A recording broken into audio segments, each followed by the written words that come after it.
Syaitanirrajim. Bismillahirrahmanirrahim.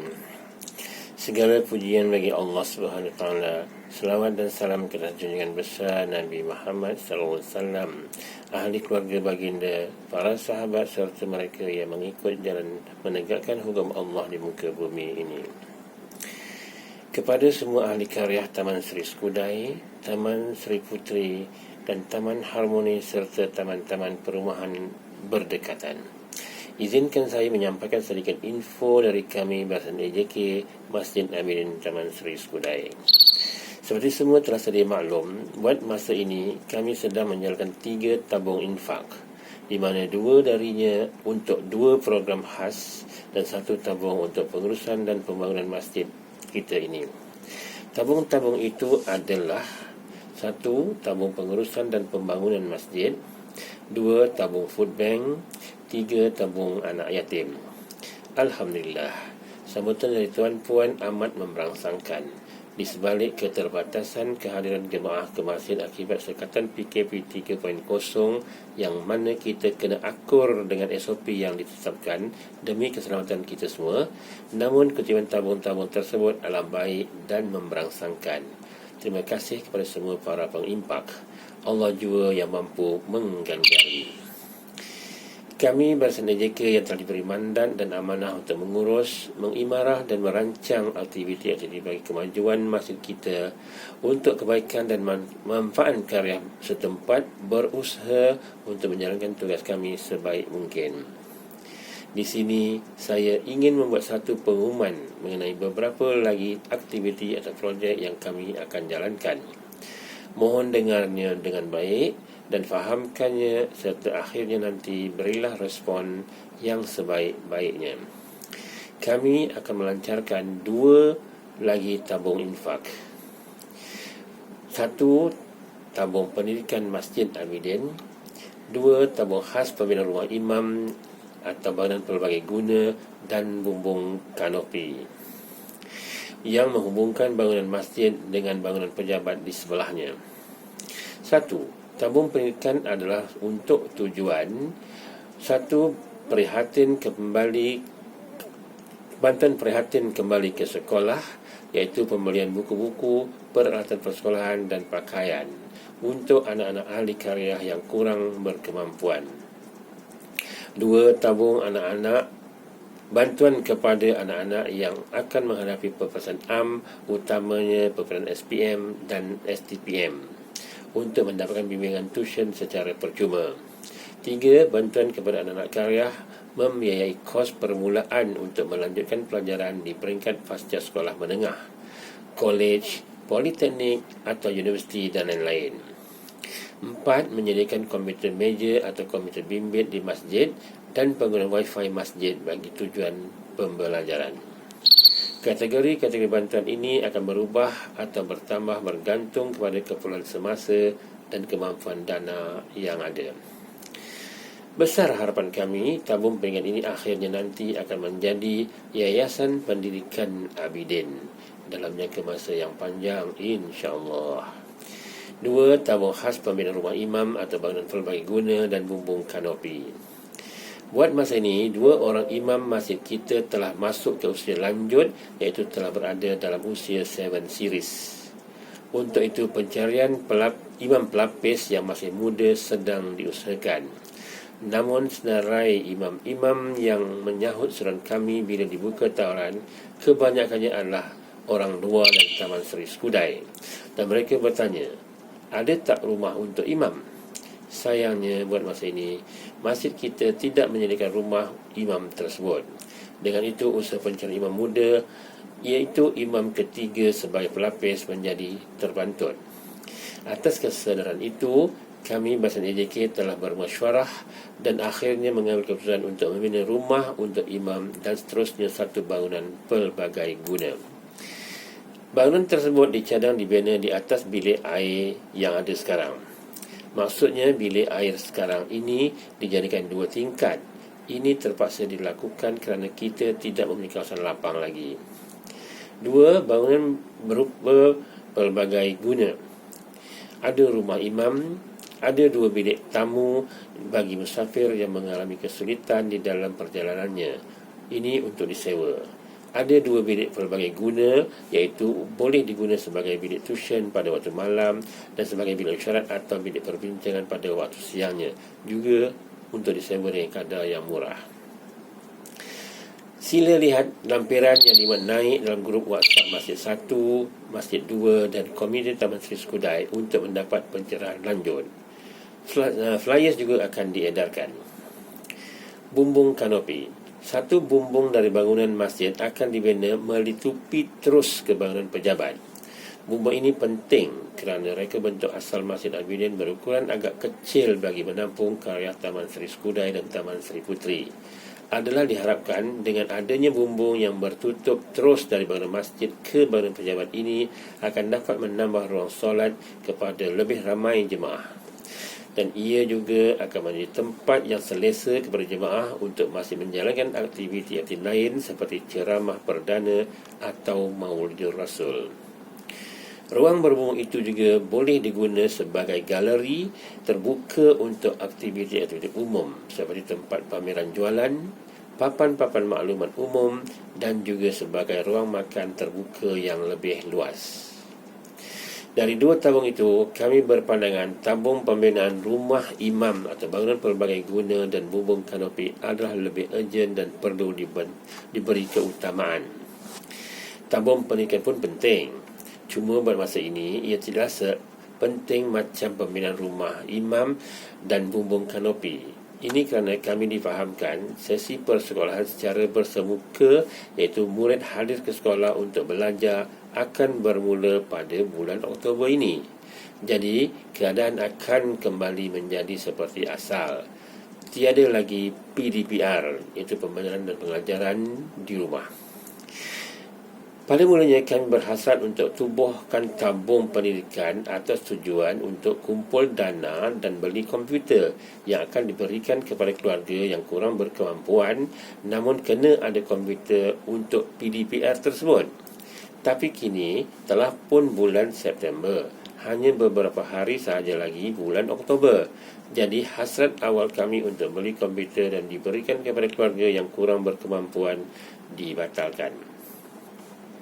Sebaliknya, tabung pembinaan rumah imam atau bangunan pelbagai guna dan bumbung kanopi adalah lebih urgent.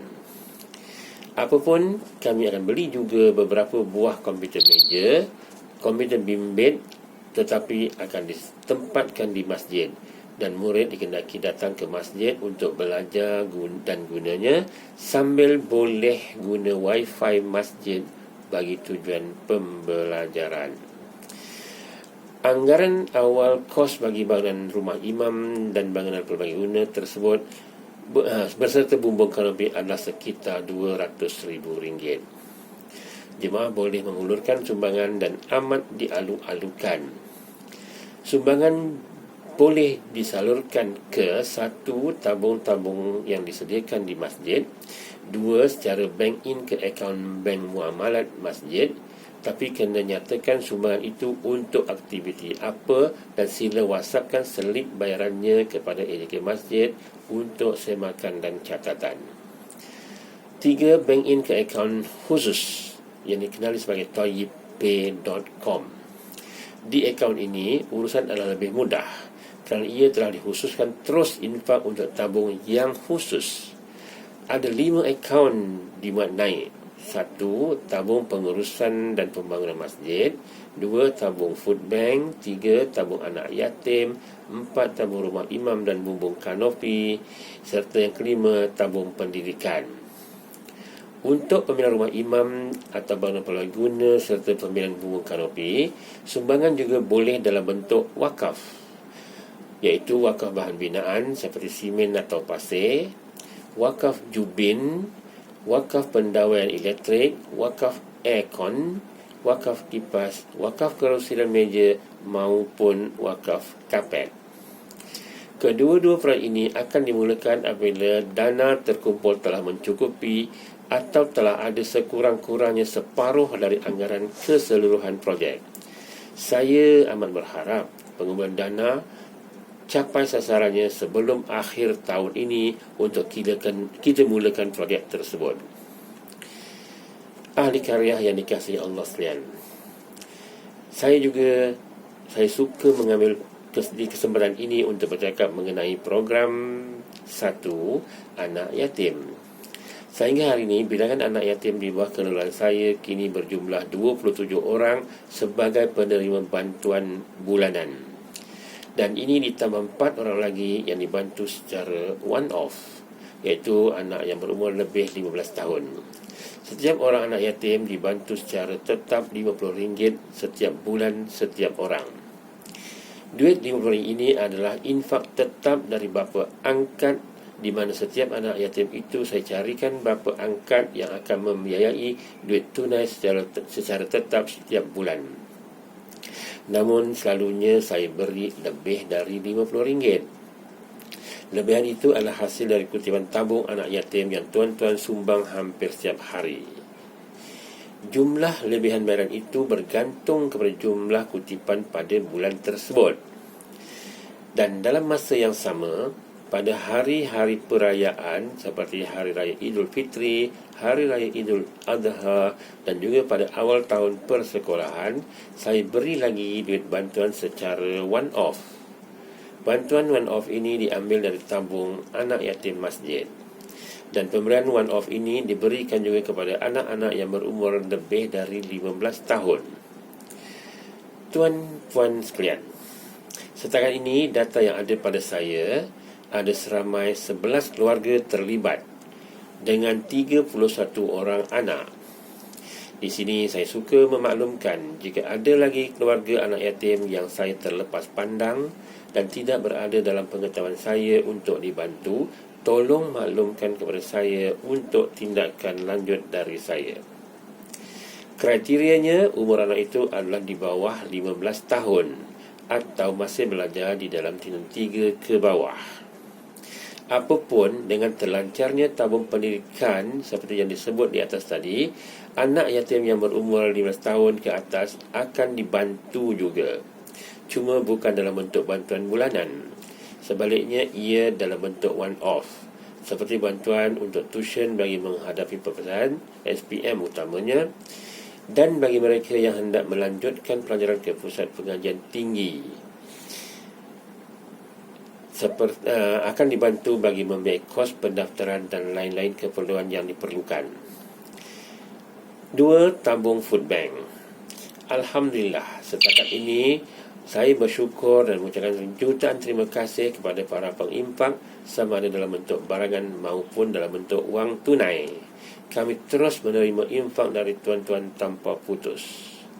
Bantuan keperluan barangan dapur ini kami berikan bukan sahaja kepada ahli karya yang kurang berkemampuan, tetapi kami bantu juga kepada keluarga yang baru kehilangan ketua keluarga kerana meninggal dunia. Dan dalam musim wabak COVID ini, kami juga hulurkan bantuan kepada keluarga yang terkena musibah positif COVID. Ini penting kerana keluarga yang terkena musibah ini perlu menjalani kuarantin kendiri di rumah dan tidak boleh keluar. Jadi kami hantar barang keperluan ke rumah-rumah keluarga terlibat. Kami AJK ada berbincang untuk meluaskan lagi khidmat bantu kami kepada mana-mana keluarga ahli karya yang benar-benar memerlukan. Sebagai contoh, baru-baru ini kami telah belikan susu kesihatan kepada seorang ahli karya untuk isterinya yang terlantar sakit. Untuk itu, jika ada lagi karya yang benar-benar terdesak dan menghadapi kesulitan, sila berhubung dengan kami. Pegawai yang bertanggungjawab mengurus bantuan ini adalah Encik Saleh Elias Muhammad Sobki. Beliau boleh dihubungi di talian 010-824-7566. Saya ulang, 010-824-7566.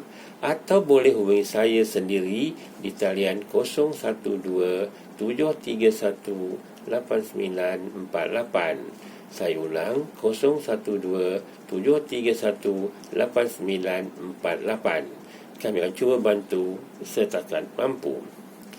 Kami juga sedang mengumpul data yang sahih lagi genuine untuk membantu memberikan sedikit bantuan keuangan kepada ahli karya yang buat dialisis. Contoh, jika dalam seminggu karya berkenaan buat 3 kali dialisis, kami bantu kos untuk sekali dialisis. Konsepnya kami hanya membantu dan bukan menanggung. Dan dana kami pun terhad. Cuma data karya yang terlibat dengan dialisis ini belum lengkap ada pada kami. Sila hubungi kami untuk rekod dan tindakan lanjut.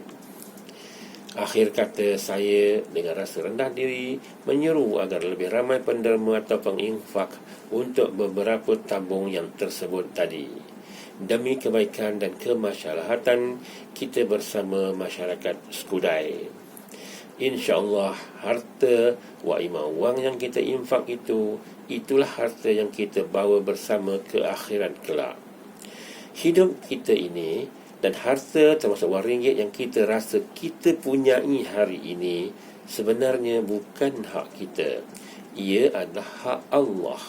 Hanya sahaja Allah pinjamkan untuk kita uruskan, dan sebaik-baik pengurusan untuknya adalah dengan cara menginfakkannya. Beruntunglah mereka yang suka menginfak. Wallahu alam.